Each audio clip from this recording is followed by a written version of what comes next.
তিনবার পাল্টি খেয়ে তারপর নিচে ভিতর থেকে পরে যে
নিচে পড়ে যায় চলে আসছে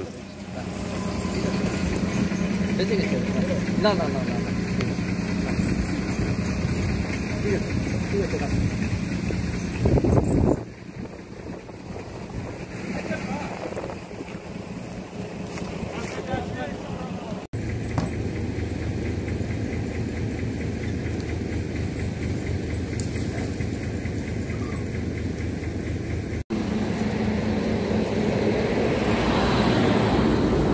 বুঝতে পারছি বুঝতে পারছি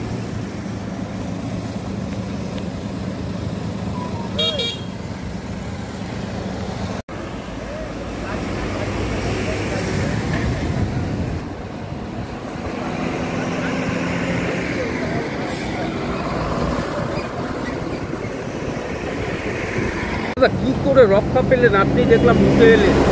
হ্যাঁ, আমি আলিপুরদুয়ারে কোর্টে একটা আমার সাক্ষী ছিল আজকে, সেখানে কোর্টে যাচ্ছিলাম। হঠাৎ পুরো ব্রিজ পার করে গাড়ির স্টিয়ারিং সম্ভবত লকটক এরকম একটা মনে হলো, ব্যাস হঠাৎ করেই আউটলাইন হয়ে একদম পুরো জঙ্গলের ভেতর প্রায় 3 পাল্টি খেয়ে আমার গাড়ি 4 চাকা একদম উপরে। তবে কপাল জোরে আমি বেঁচে গেছি, কোনো উল্টো দিক থেকেও কোনো গাড়ি আসেনি এবং গাছেও ছিল, গাছের অল্পের জন্য গাছেও লাগেনি। তো আমার গাড়িটা হালকা ড্যামেজ হয়েছে, তো আমি একদম সম্পূর্ণ সুরক্ষিত আছি। অবাক কাণ্ড, কোথাও কোনো চোট লাগেনি? হ্যাঁ, এটা সত্যি আমার মনে হয় যে বোধহয় কোনো পুণ্যের কাজ করছিলাম, সেই জন্যই বোধহয় বেঁচে গেলাম। নাহলে উল্টো দিক থেকে গাড়ি আসলে রক্ষা করার মতো কেউ ছিল না, একদম পুরো ফিনিশ হয়ে যেতাম। প্লাস একটা বিরাট গাছ, সেই গাছ ঘেঁষে আমার গাড়িটা গিয়ে 3 পাল্টি খেলো। তো আমি ঈশ্বরকে ধন্যবাদ জানাচ্ছি, আর আজকে বেঁচে গেলাম, নতুন জীবন ফিরে পেলাম।